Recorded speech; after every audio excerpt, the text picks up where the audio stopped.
Well, hello, everybody. It's 4 o'clock on Monday, January 12th. We'll call to order our meeting of the Board of Directors for the Holland Board of Public Works. Janice, may we have a roll call, please? Thompson, Here. Van Beek, Here. Engbers, Lilly, Here. Maloof, here.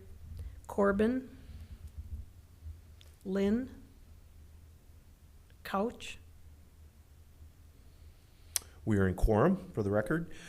Would the board like to take action on the agenda? I move that we accept the agenda as it's been presented. Second. It's a motion by Lilly, second by Maloof. Any further discussion on the agenda? All in favor? Aye. Opposed? We have an agenda. At this time, we'll open our meeting up to communications from the audience. Anybody wishing to address the board, we provide an opportunity to do so, requesting you state your name and address for the record and adhere to a 5-minute speaking limit.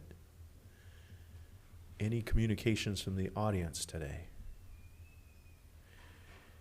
Hearing none, we'll close communications from the audience and turn it over to our general manager for the consent agenda. All right. Happy New Year. Good afternoon, everyone. Nice to be with you. Again, thanks to the city for allowing us this pivot here to City Hall this afternoon. And for the next few months at least, we'll be taking on our regular meetings here. Just a couple things before I get into consent agenda, just a couple logistics for those that are coming in a little bit late. Microphones push to turn on, and then you have to turn them off by the same thing. They'll stay on unless you go the other way with it. So that's one thing. And then of course in front of you, you've got these screens that makes it really nice and convenient here to kind of see what is being presented to you. So that's another enhancement, I think, from the offices at the BPW. So our consent agenda is really pretty straightforward this afternoon. We have 2 items on it. First one is to approve the minutes of the combined study session and regular meeting of December 15, 2025.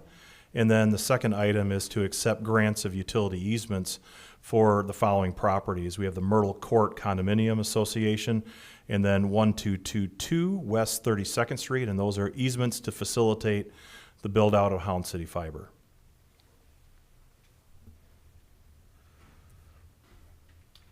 I'd like to move that we accept the consent agenda as it's been presented. Second. Motion by Lilly, second by Maloof. Any further discussion? All in favor? Aye. Opposed?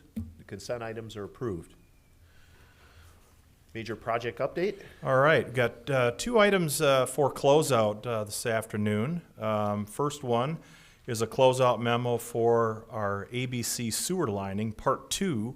And I think Brian Ritchie's going to head up to the microphone there and walk us through the closeout memo. So Brian, welcome. Thanks, Dave. All right. So as Dave mentioned, this is for the ABC trunk sewer lining project, phase 2. We did the first phase of this back in 2024, end of 24, and that was closed out last year. This is for the remainder of that project, which lined the sewer C portion, the trunk sewer C that was contained of roughly 3,000 feet. So this project was brought as one contract for $1,088,300, and we split it basically in half to get the first half done last year, and then again this second half was completed this past year, end of 2025. So the amount that was change order for this second half was $489,000. And that was also completed under budget as the first phase was as well. So I won't go into too much detail. Again, this is lining sewer that kind of runs along the creek or creeks that go between 32nd and South Shore Drive. Basically, they're taking sewer from south of the city and bringing them up to South Shore, where there's 3 downstream lift stations that pump it all the way east to 16th Street and then make its way to the treatment plant. Again, as you can see, budget, we came in under budget, little under 10% under budget for the overall project. Reason being, we had some prep work that included some grouting of where we thought there might be separation in the joints that we didn't have to do as much of. There were a few manholes we were planning to abandon that we didn't need to. They were lined through and were left that way because of the location of them being in the woods. There really wasn't a point in abandoning them. We did end up abandoning one of them that was in front of somebody's house. Right, so we take the top off the manhole, we fill it, the bottom with sand. Actually, there's some concrete slurry mix they put in and then fill with sand, take the top off. Basically, you're getting the manhole, in the case of this one, out of the person's yard. A lot of times we'll do this on, projects where we're coming through that it's already been lined, and we'll get that manhole out of there so it's one less structure to have to maintain. Yeah, so, you see some photos here, a lot of the same stuff as before. The contractor inserting the liner. This was over off of Graskiff, I believe, for this last phase. And then some of these are basically the same as what you had seen before, kind of the before and after there of a sewer that was lined.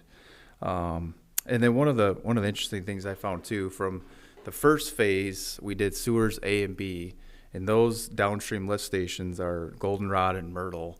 I did find we have flow meters at both of those stations. I did find that flow was reduced by 12 to 13% for both of those. So, and I just picked a couple months from 24 and 25 to compare.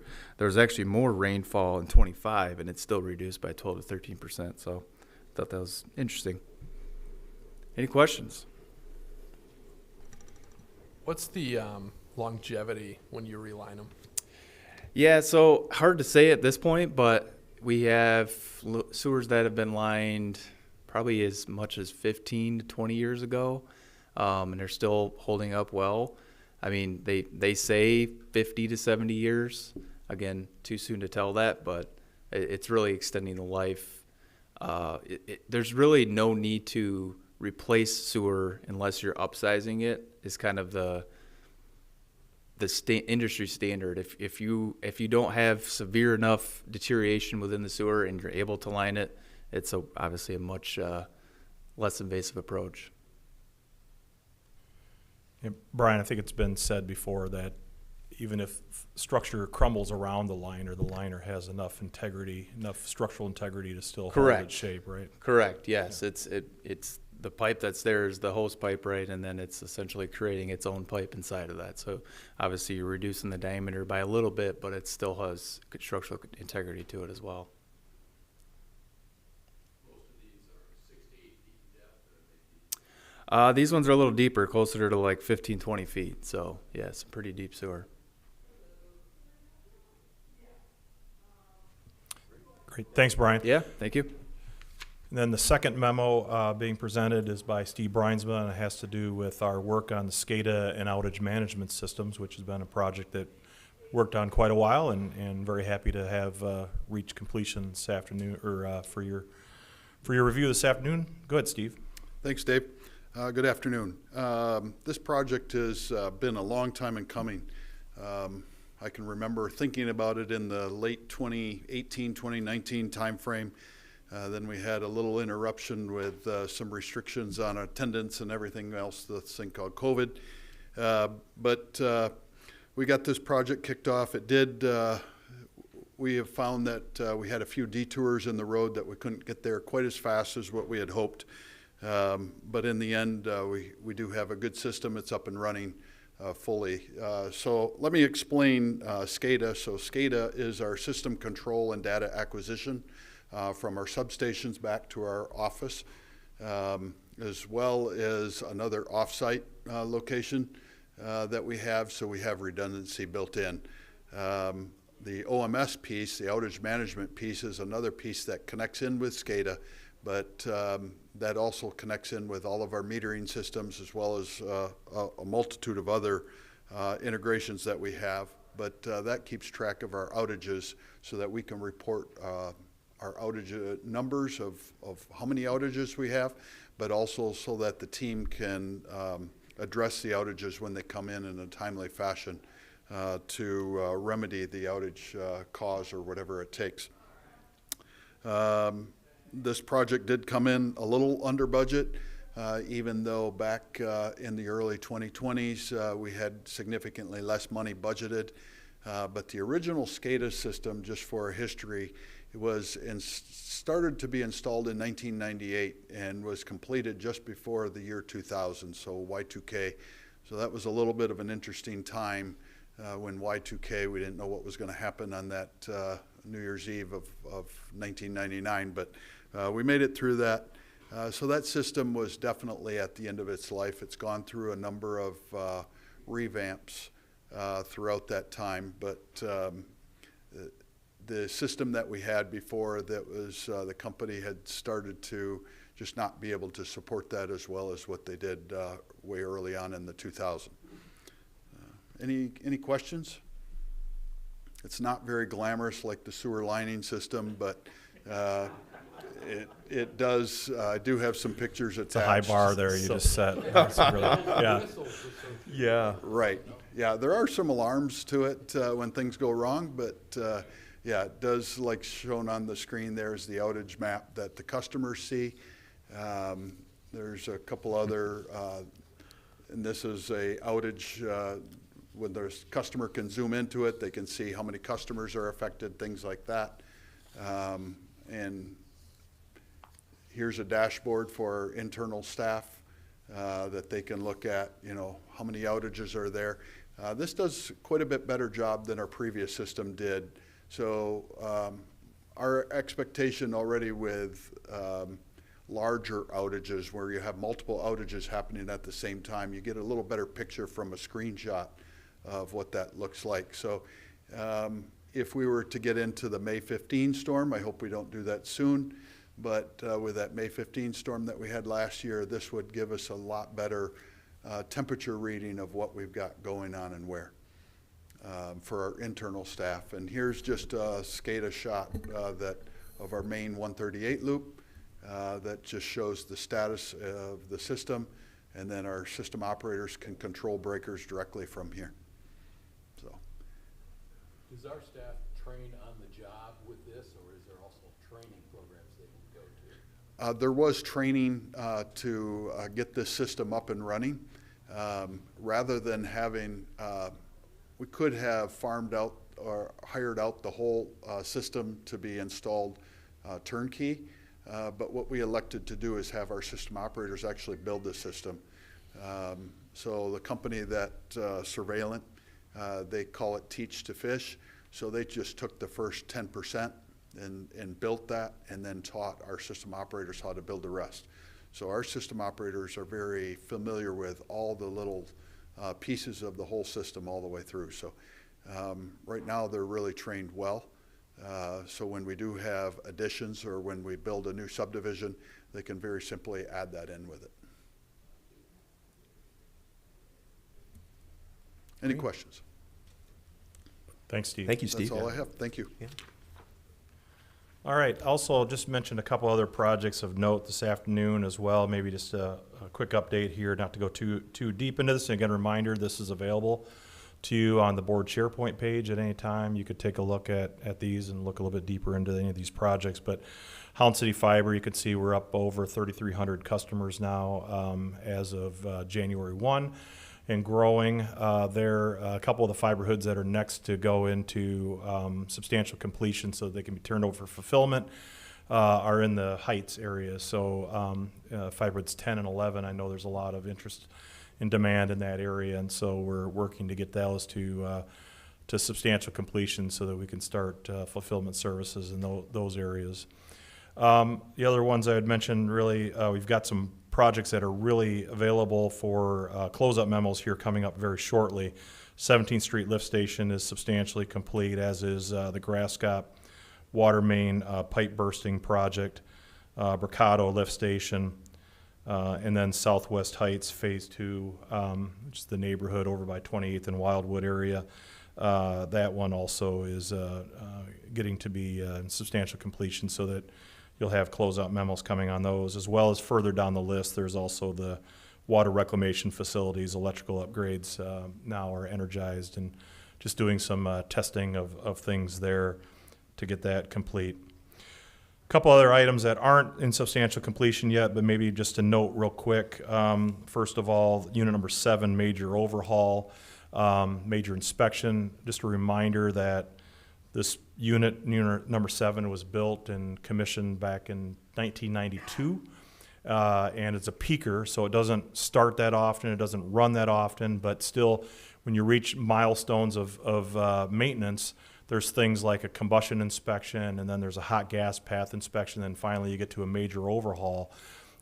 This is the first major overhaul for this unit in all of those years, right? So it was a fairly big project. We had a $4 million budget on this project, and as you can imagine, you get into a machine that old, you find some things here like buckets that aren't getting able to be removed from the wheels, and so they have to forcibly remove those, and there's additional repair work that has to be done. So we are accumulating cost estimates for all those things. It's likely that we will eclipse the budget just slightly on that, looking at where the numbers are coming in. So as we get all those in, expect that probably next month we'll have a request for a budget amendment to deal with that item. And it's not a capital item, but it is a regulatory asset, so it's one that we do recognize kind of like a capital item over a fairly significant life. So that's something that's coming up as well, and staff continues to do their work there. Also recall, though, that it's a very important thing to have a peaking unit. At the capacity prices on the wholesale market today, even at a $4 million cost, that's less than a 2-year ROI on making sure that this continues. And that's just on the capacity value, let alone other energy value and avoided transmission expenses. So it's a very still cost-effective resource to have in our system. The other thing I'd mention is that the reason we're here today is because we're doing some work on our customer service area, and that's going to affect the lobby space and also the customer services in the boardroom right now operating out of there. And so, Becky, if you wouldn't mind maybe just opening up that project, there are a couple pictures there, just so you can get an idea, and it's going along really well. Demolition is, we're well into it at this point, so you can pull up those images there.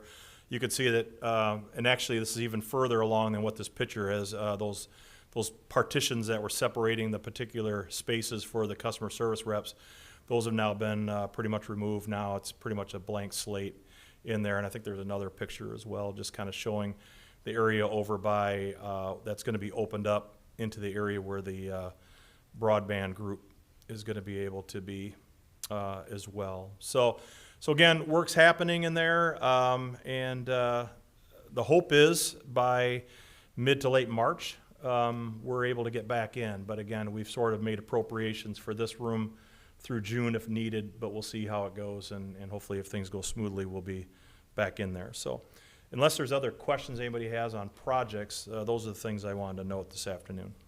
Great, thanks, Dave. Want to move into the financial review? All right. And one of the things I would mention also, sorry that Janessa couldn't be with us today. She's feeling under the weather.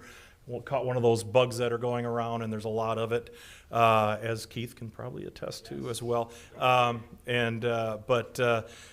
going to pinch hit for her today. But just so you know, we are starting a transition. You know, when these reports come up, I'm going to have Janessa, giving this report more going forward. So, but that being said, she was kind enough to put together some notes for me today, and I'm going to pretty much use those to go through a very brief. This isn't a quarterly review, this is just a monthly review, but just give you an update of some of the highlights in each of the utility areas. Electric utility continues strong performance, reported a net position of approximately $945,000 for November and just under $14 million year to date, with revenue slightly below budget in November, but up 7% overall. Now, the up 7% is really being driven primarily by wholesale and then industrial difference from budget. And industrial comes in one particular area, primarily that's LG growth compared to what we had figured, but there's still some strong sales going on across our industrial base yet. If you look at operating expenses, we're under budget, especially in the fuel and purchase power area, which is helping to contribute to a $7.5 million positive or favorable position on our net income over the budget for the year. Also supporting that is investment income, which was also significantly favorable. Our next utility here is water. In the water utility, we ended up November with a net position of 54,000 positive and 4.3 million fiscal year to date, which are both well above budget. November revenue was slightly under budget due to lower commodity usage than planned. The fiscal year to date was still up on the revenue side, 430,000. That's driven by the revenue enhancements that we had, although those were budgeted in, but also strong demand through the summer season because of the dry conditions. Operating expenses are significantly under budget, mainly from some lower production costs and also some timing on some distribution and operations and maintenance area primarily, although some favorable positions there as well. Investment income continues to also support positive results for the water utility. Wastewater is a slight deficit in November from a overall net position, but year to date still very solid here at 973,000, and that both of those, however, or I should say for the fiscal year to date, that is favorable to our budget from a net position standpoint.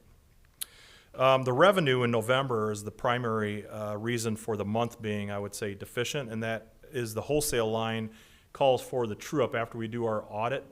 There's a look back over the year, and if the northern service area had paid more, either because their flow percentage was less than what that was anticipated, or if the overall expenses for the wastewater plant were lower than expected, that could result in a credit back to the northern service area. It's really more the latter. It's the overall expenses were lower than budget and had to do with the great success the digesters had, and in terms of the biosolids costs and things like that. So there was a return of some money back to the northern service area, which was booked in November. Calling for that negative revenue, really, which is relating to that credit back to them. You can see something very similar happened last year, but we don't budget for that to occur. We're budgeting based on what we expect to happen, and so that's what results in that variance for the month. Expenses still under budget with savings in treatment operations, sludge disposal, and maintenance. And again, investment income and trunkage continues to support the net position. And again, the trunkage is an indication of continued development activities going on in the community, because the trunkage is related to that new hookup that occurs. And so you're seeing some of that as well. And then finally, in the broadband area, here again, you can see revenue outpacing the expected amount here, and it resulted in a net position of November of 176,000 and a year-to-date of 209,000. Both were above budget. Now, one particular thing to note under the revenue here, you see a fairly large line in the other revenue. That is when there is a project to build out, like for a dark fiber lease or another project for active Ethernet, and there needs to be a significant contribution on the part of the customer because the revenue isn't going to pay for the capital that we need to build out. There's a commitment to pay us for that, like a contribution in aid of our capital investment. And so that gets booked when that happens, and I think that's what's happening here, is one of those efforts to build out for establishing a relationship, which is also a good thing in terms of long-term revenue, but it also accounts for some reimbursement of that cost that's coming through in that line. Overall, on the operating expenses, you can see that we're favorable for the month, and that's helped sort of bring the year-to-date more into alignment on the operating expenses. So, encouraging news there. And also, if you look at the broadband fiber internet service on the revenue, you can see that we're outpacing the budget number there. So again, that has to do with that growth. Especially if you look at it year over year, November last year, we were only at 33,000 of customers on fiber internet service, and we're up close to 140,000 now. So that's just indication of all those customers that are coming online with the Holland City Fiber project. That's what I have. Anybody has any questions on financials? Dave, a quick question on back to wastewater. Could you remind us what we were seeing prior to the year when we were budgeting that would cause us to project at this time a deficit, which we're really glad we're not having?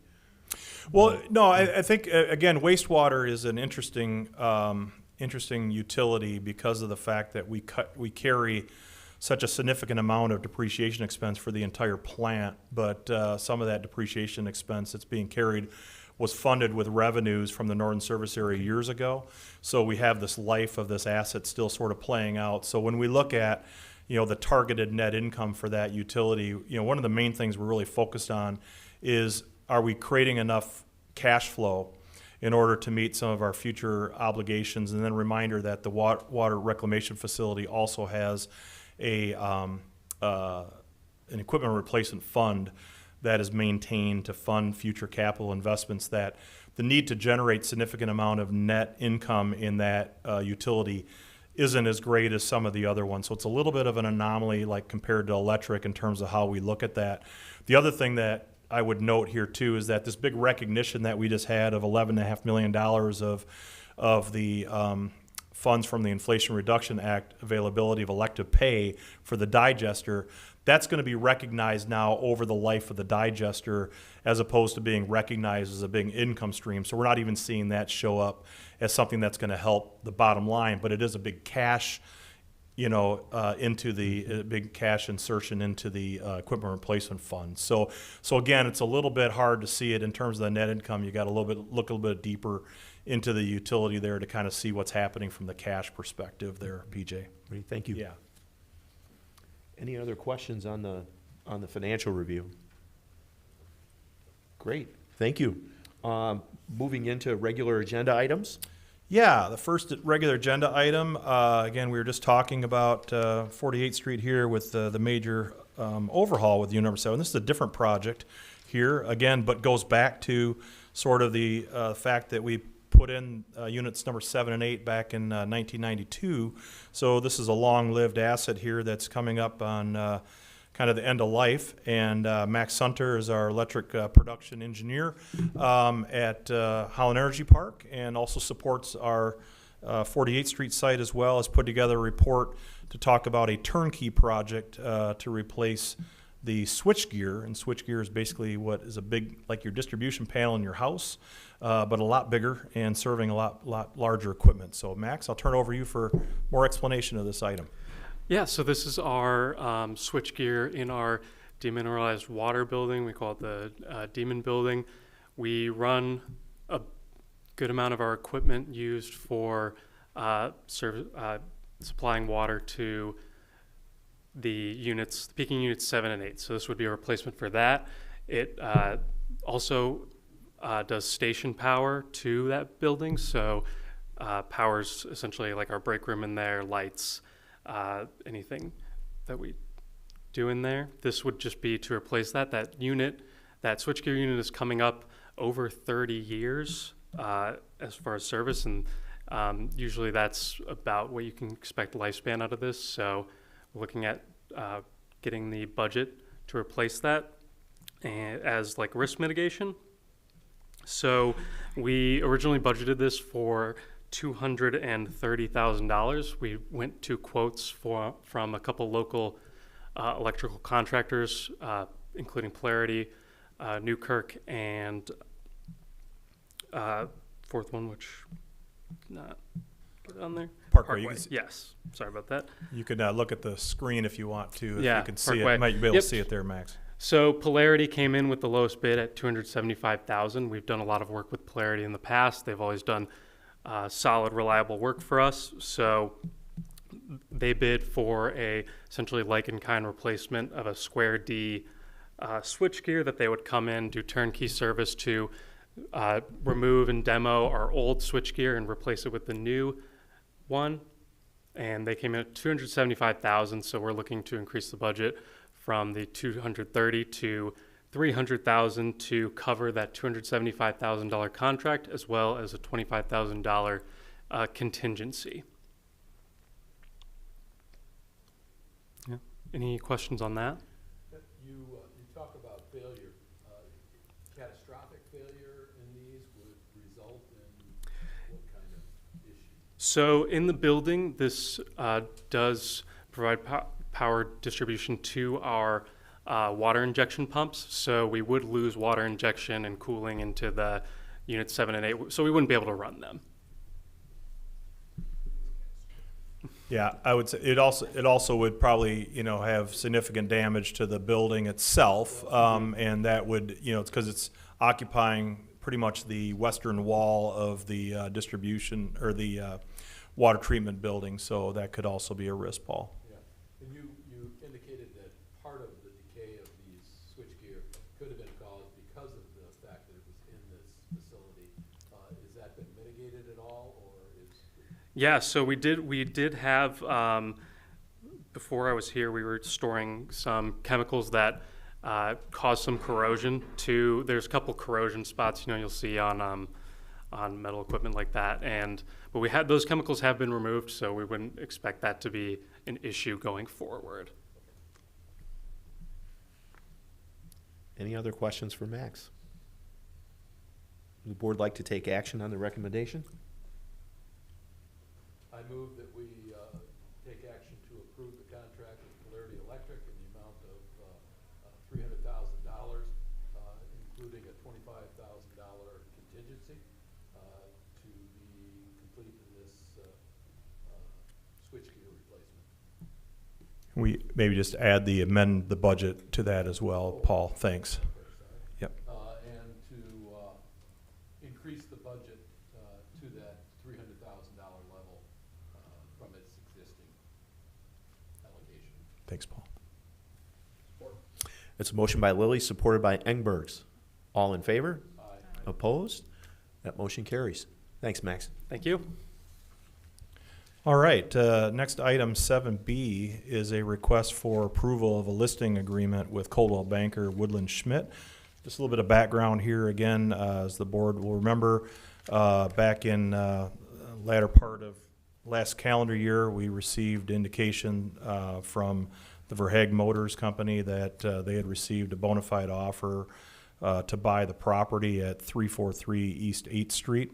The dealership there at the corner of Chicago Drive and 8th Street, and we had a right of first refusal on that property dating back to around 2014, 2015 timeframe. And the board and city council both acted to enforce their capability underneath that right of first refusal to investigate, do due diligence on that, and then come to a conclusion of if everything went well there, that we would actually exercise that right of first refusal and buy at the terms and conditions of that buy-sell agreement. Staff has been working with Environmental Resources Management now for the past couple months to do phase 1, phase 2 environmental assessment. As you might expect, given the history of that site, both as a dealership, but then predating that, it was a fueling station there years ago. A couple different companies that owned that. There were some underground tanks at one time. There's also hydraulic lifts in the dealership itself, and so there were some areas of concern from a phase 1 that warranted some additional investigation.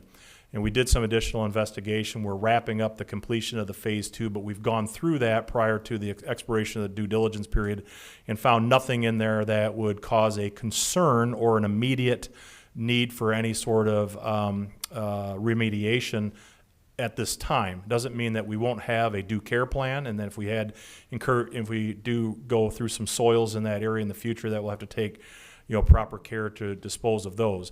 Good news is on the areas that were found to have some contamination underground, but not to a level of concern, they are closer to the road right away than they are more to the main site. And so with that, I think the probability of actually having to do something that's going to disturb those soils, if we have to add on controls for carbon capture and sequestration or anything else at Holland Energy Park down the road, that would be very unlikely to have to go that close to the road right away for that activity. So for all those reasons, we are moving into a finalization of that and to close. The plan was to close as of the middle of this January. As it turns out, in the discussions with Verhaeg property, Verhaeg owners, they had actually asked. First of all, there was a provision in the right of first refusal and the buy-sell agreement, rather, that they have the ability to lease back a portion of the westernmost building, and which is the area that the antique cars are kept there on site until they find a home for those. Well, as it turns out, they really need a little bit of time to wind down the entirety of the business and get everything out at this point. And so one option would have been to lease back to them for a period of time at a nominal price. But because we did a phase 1 and phase 2 environmental assessment, and we're going to go into filing a baseline environmental assessment with the state, we really don't want continuing activities on the site in that area after we own the property. And so alternatively to that, the way that we're approaching this is that we are waiting to about mid-March to go to closure on the sale of the property. And then what that'll do is allow them to get out, and it's all their activity on site. What it does mean for us, though, going forward in terms of the lease alternatives, we have to make sure that we have our lease agreements set up in a way where we're considering, what if a future tenant, would either cause a problem or not follow a due care plan or something like that? What kind of protections would we be able to have? Or are there other ways that we would want to restrict the use of the property in terms of what kind of tenant we have in there? So that all involves a lot of work. We've also done some work in the past to appraise the property. The appraisal that we went through in the past did value the property on an income basis. So we have some sense at that time, which was about a year and a half ago. I'd say it's actually closer to about 2 years ago now, that we had that evaluation done. That actually indicated a potential rental rate for both the office and the non-office areas.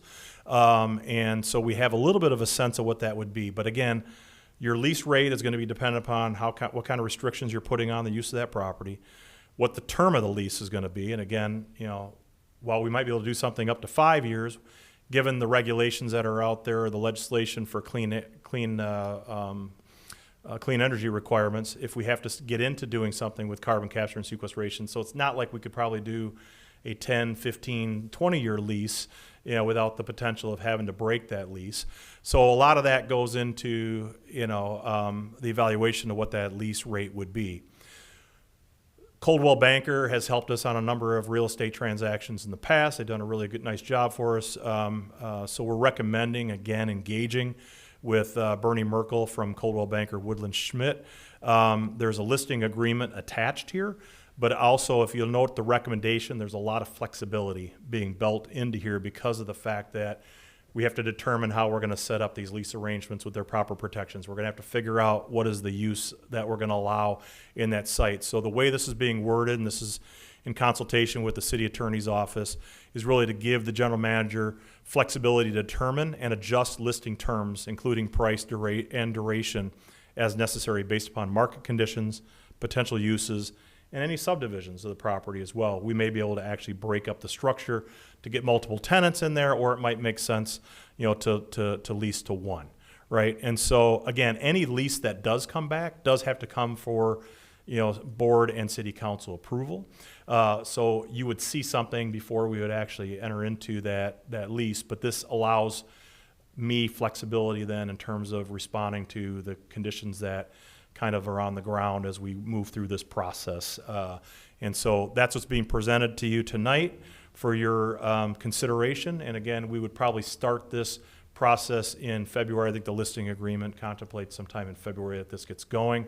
And so nothing immediate here, especially if we're not going to go to close until mid-March, but to give Bernie the comfort that he's in a relationship with us so he can run all the comps that he needs to, that he can actually look at, the possibilities of how to break up the facility. And we could also work with ERM and the city attorney's office to figure out how to put the proper protections in whatever lease agreement we would be floating out there for those to consider. We want to make sure that we have that, tonight to be able to start that work. Dave, is it correct that the compensation would take place once a lease was established and not until then? That's correct. That's correct. Thank you. And the 6%, that's a pretty standard percentage, I would imagine. It is. Yeah, and that's, I think, again, and it is based upon the accumulated value, what the lease would be. So if it's a 5-year lease at a certain rate, that generates a certain amount of value. That's the amount that the percentage is applied to. And it would also provide enough incentive for other realtors to refer things Absolutely. to as well. Yeah. Because we would probably offer an opportunity for the buyer's agent. Yeah. Any other questions for the general manager on this? Would the board like to take action on the recommendation? Yeah, I'd make a recommendation to approve the form of the listing agreement with Bernie Merkel of Coldwell Banker Woodland Schmidt for property at 343 East 8th. Pending approval as to form by City Attorney's Office, authorize the GM to determine and adjust listing terms, including price and duration, as necessary based on market conditions, potential uses, and any subdivisions of the property. Support. Motion by Engberg, supported by Maloof. Any further discussion? All in favor? Opposed? That motion carries. Do we have other business this evening? There's no other business. I can move on to item 9 unless Great, anybody thank else you. has any other business here.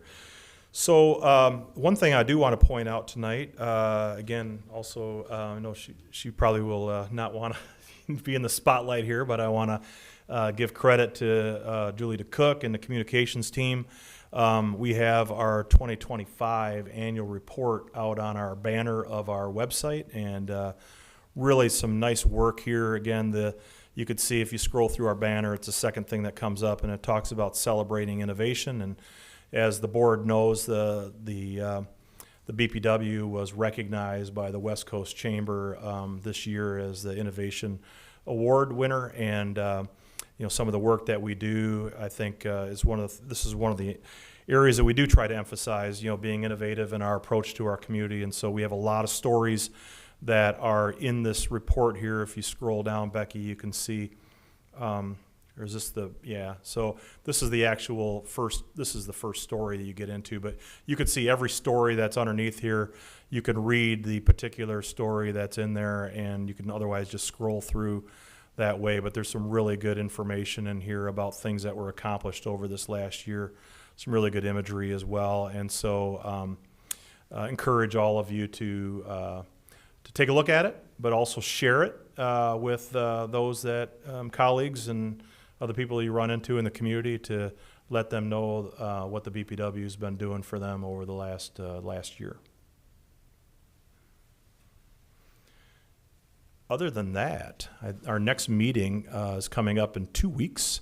That'll be on the 26th, and that meeting is a quarterly meeting. So we've got our normal quarterly monitoring reports that we'll be planning to have.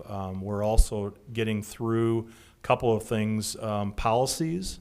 We'll be getting into the results policies discussion, but we're also wrapping up here this month and next month the last 2 of our utility issues discussions, and water is the topic this month. So we'll be also spending time talking about issues in the water utility.